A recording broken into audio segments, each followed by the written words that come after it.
Hello, this is Julie Ann and Life with Collective Purpose. And today I am going to be talking about manifesting and the confusion that you can have between manifesting and your ego tricking you. So I want to tell a bit of a story. For those of you that know me, you know that recently I made an announcement on Facebook that I had found my retreat center. I had been manifesting and dreaming for at least 3 years about owning my own retreat center in Puerto Vallarta in Mexico, where I could bring together all of my authors that I have published, plus other spiritual leaders and wisdom keepers, that they could all gather in this amazing retreat center in Puerto Vallarta, where we could inspire and change the world by sharing our knowledge.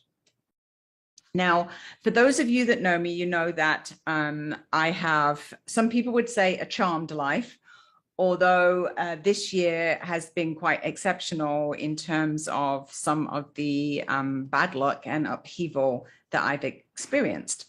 I lost my fiance in the middle of August, and I also nearly died myself from pneumonia.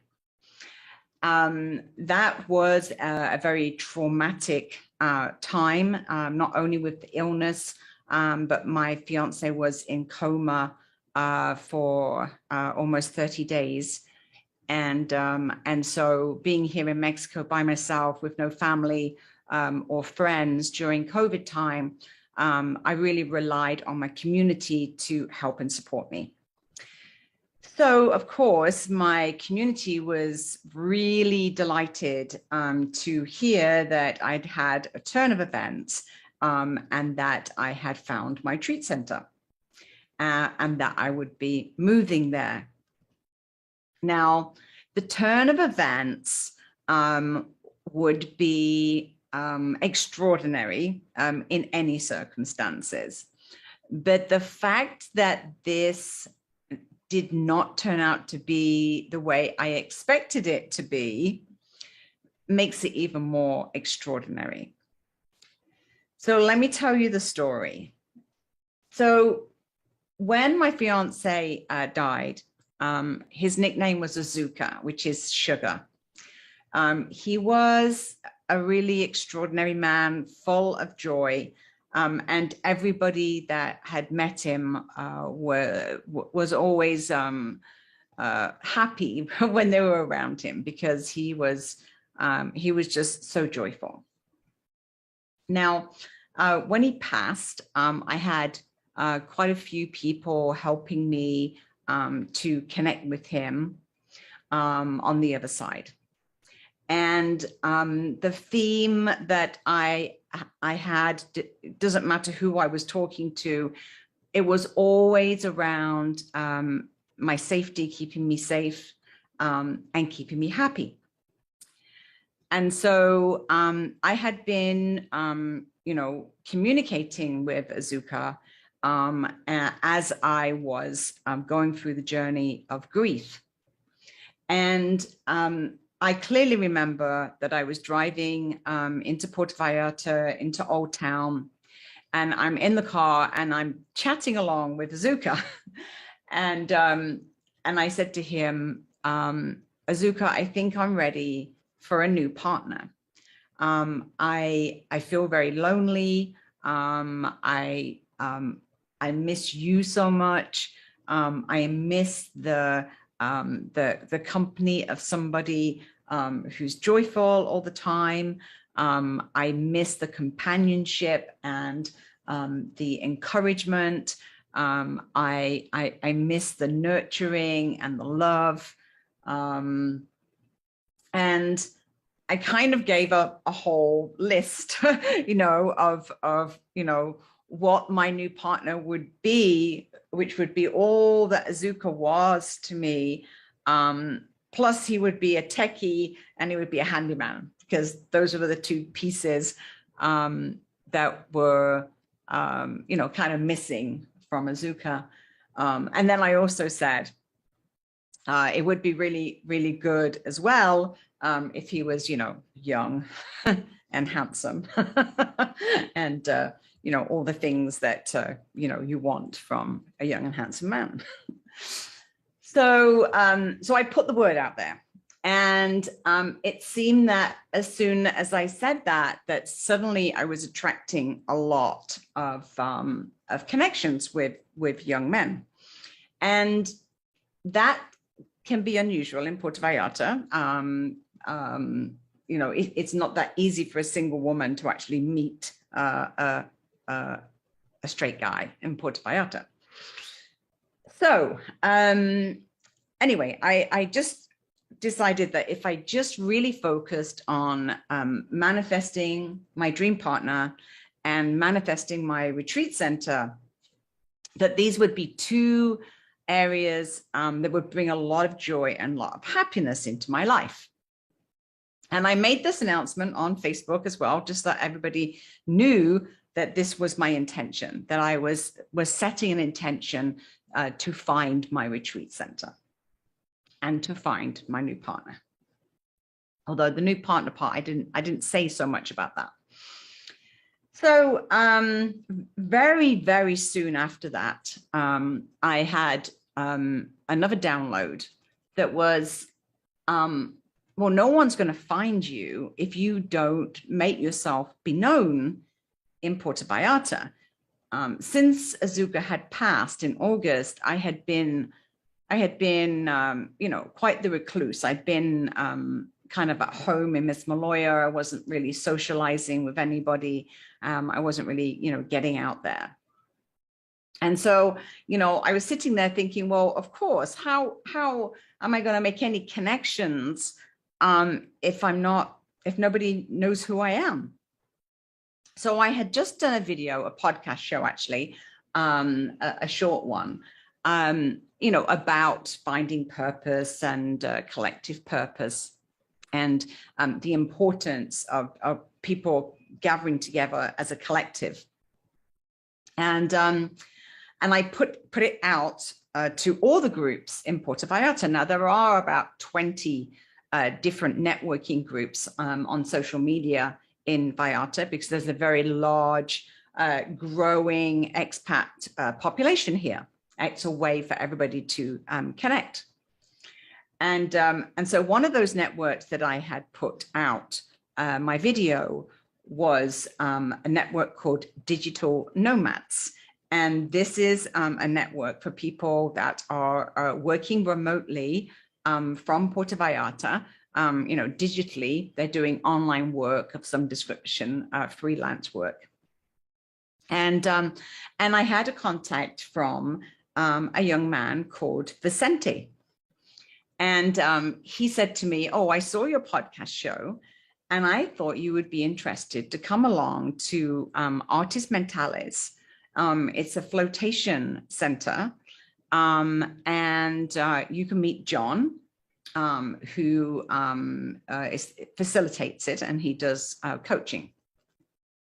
So without any hesitation, I just said yes. And because, of course, I'm following the breadcrumbs of manifesting, which is, you follow the clues, you look for coincidences, you follow your intuition. And so I grabbed my podcast equipment, and the very next day headed up to Cinco de Diciembre area of Puerto Vallarta. And as I'm driving up and up and up the hill to the very top of the hill, the houses are getting more spectacular. The villas are just beautiful, and a lot of the traditional Spanish architecture. And of course, as you went further and further up the mountain, you were getting a more and more spectacular view of the Bay of Banderas and all of the downtown of Puerto Vallarta. And as I'm driving, I can remember clearly thinking, wow, it's really beautiful up here. I would never consider previously even thinking about having a retreat center that close to downtown, because downtown can be very noisy. You know, there's a lot of music and nightclubs. And of course, if you're, you know, anywhere in the vicinity, even up the hill, then the noise from downtown can certainly reach you, and sirens and things like this. But this house was very much at the very, very top of the hill. And I was amazed by how quiet it was. And as I stood outside the property, I was impressed by the grandeur of it. It had a, you know, very large wooden door, big archways, and turrets, and, you know, very grand property. And I was greeted at the door by Vicente. He showed me through the property to meet John. As I walked out to the outside, you know, I was taken aback by the most amazing view. And John introduced himself to me, and as I'm looking around the property, I happened to look over you know, the edge of the building, and there was a casita, and I said, "Oh, that's is that your property as well?" And he said, "Yes, that's the casita. It belongs to the property, and in fact, our tenants have just moved out. If you know anybody who's interested in renting." Of course, my mind is going like crazy, because this is the first time I had seen this area, and I was impressed by the area. I said, "Oh, actually, you know, I may be interested myself."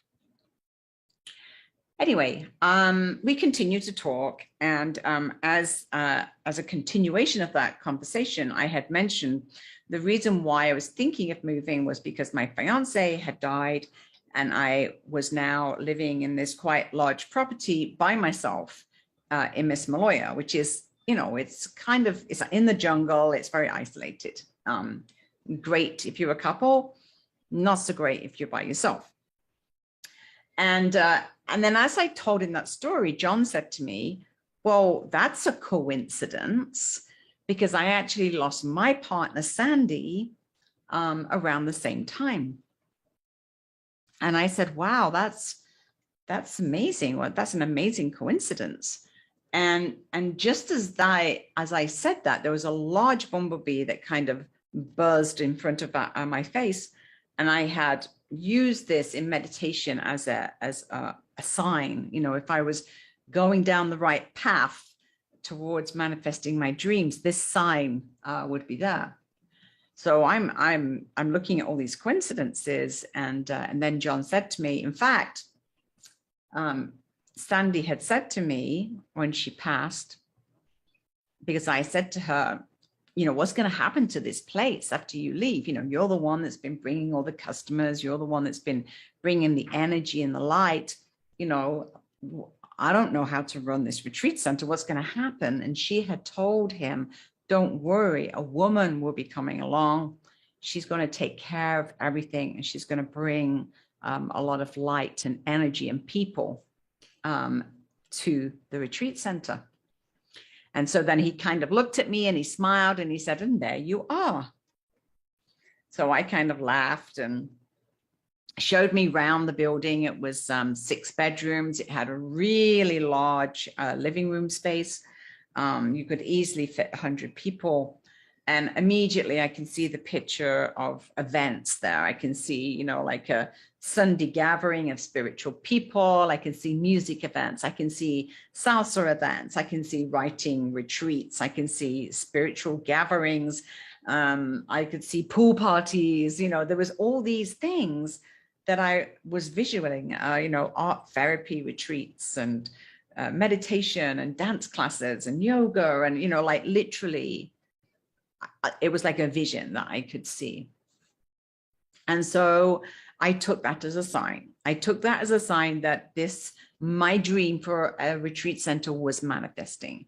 And John was encouraging me and saying, you know, you can just come and do what you want with this building. You know, I just have one room in this property. And with Sandy not being here, there's no business, the place is dead. So you're welcome to come here. You can stay in the main house if you want. You can rent the casita, just whatever works. And I was like, wow, that was easy. Here's my retreat center. I haven't even had to purchase it or spend any money, and basically being given free reign of this place. So it was kind of a no-brainer. So I immediately thought, okay, that's it then. So I'm going to pack up Miss Malloya, pack up the apartment. It was on a lease, so I had 6 months left of my lease agreement. So I started getting the word out to sublet to one of my friends for the rest of the period, and I started to pack up. I very quickly started the move to the retreat center and the casita, and started investing a lot of money in creating a home in the casita.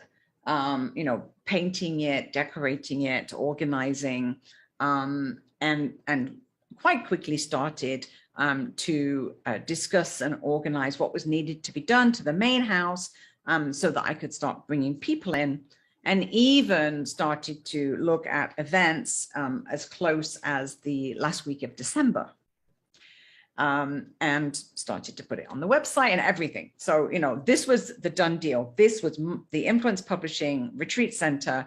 My dream had come to life. I had manifested my dream retreat center. Now, in the meantime, as I'm going, backwards and forwards, and John and Vicente were extremely helpful, because I was still at that time in quite heavy grief. Azuka had not passed that long ago, and it was difficult for me to maintain, all that was happening, and to continue with the grief journey, as well as now cope with this extra chaos of moving house.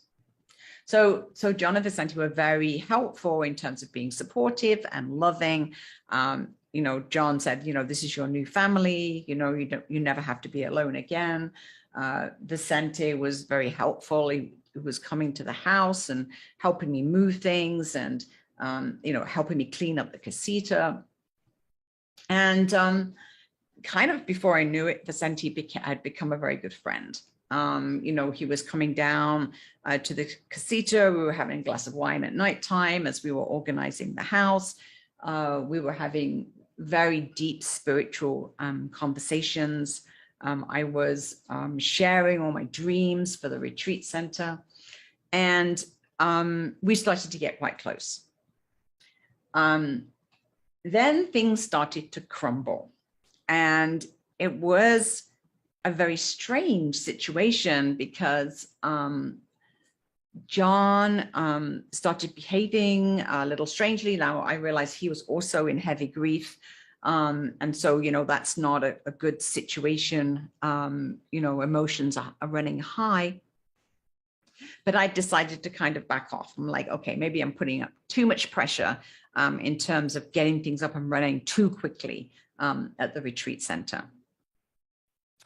The next thing I know is I received an eviction notice, basically saying that the big house had been sold, and therefore the casita had been sold, and I needed to leave the property.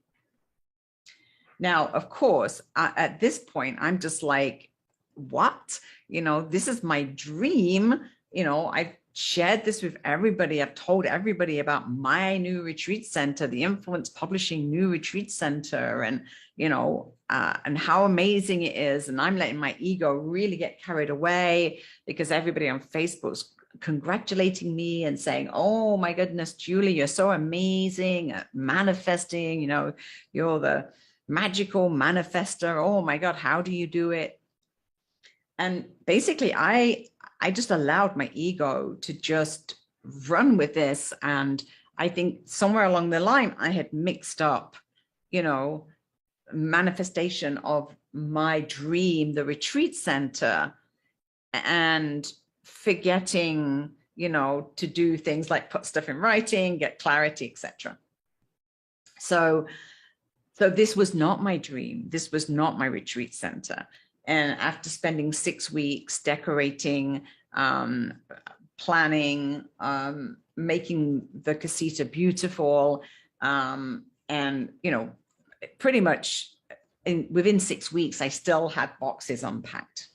And now I was being asked to move out. Now, the one person that was an absolute rock through this whole thing was Vicente. And by this time, we had started to get romantically involved. And as the pressure and the stress of my dream being taken away from me, and having to move again after only 6 weeks, we became closer and closer within our relationship. And I realized that this was connected to Azuka. And the turning point of my realization for that was one evening, we're having dinner, and Vicente suddenly looked at me with a strange, not a strange, but a very calm look on his face. And he just said, "I give Azuka permission to use my body." And the next thing I know, Azuka was in Vicente's body, communicating with me directly through Vicente.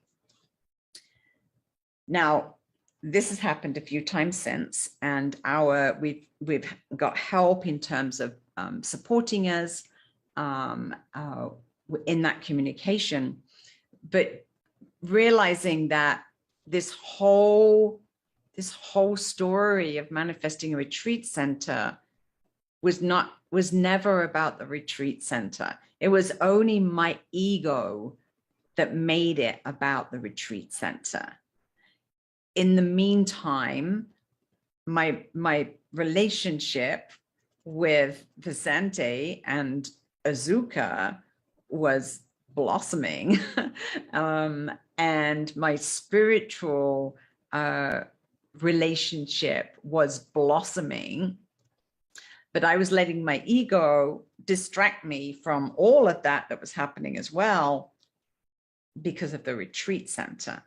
So the minute I let go of the retreat center and said, this is not actually my retreat center. This was never about the retreat center. This was always about Azuka and Vicente. And now I realize that when it comes to manifesting is really a manifestation of our spiritual journey, our path. And my path is a much bigger path than I ever realized it was.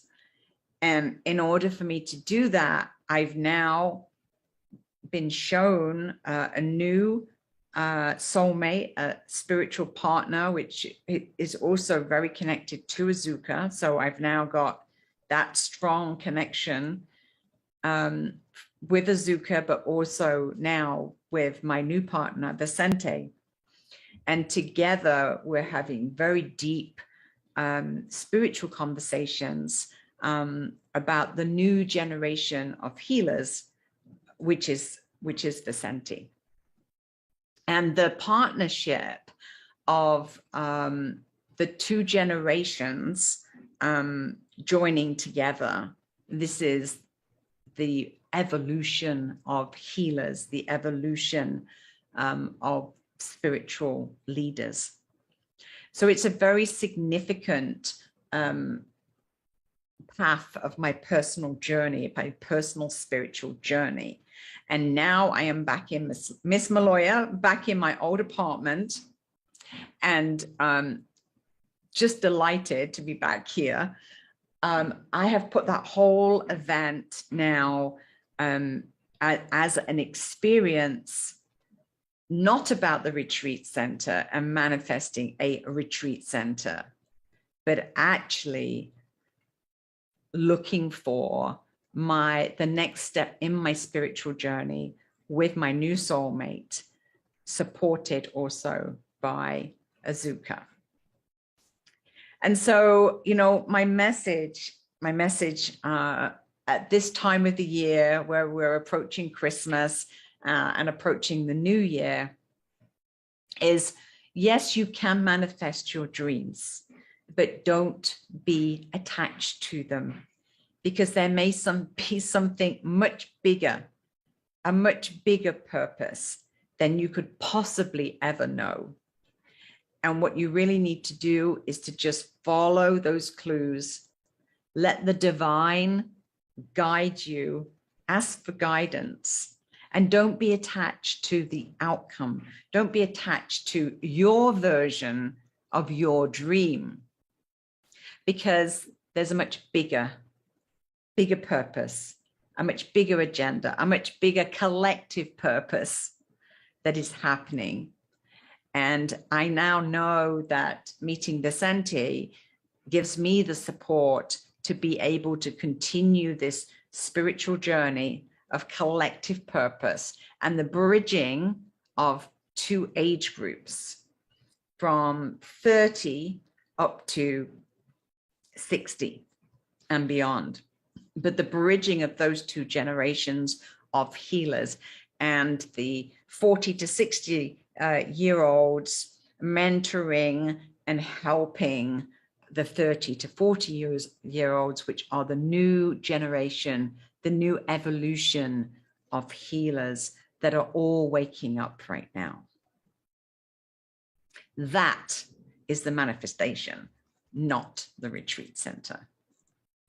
So listen to the guidance, but don't be attached to the outcome, because you might actually be surprised that what the divine has in store for us is much bigger than we could have ever imagined. Thank you, and keep living life with collective purpose. Bye for now.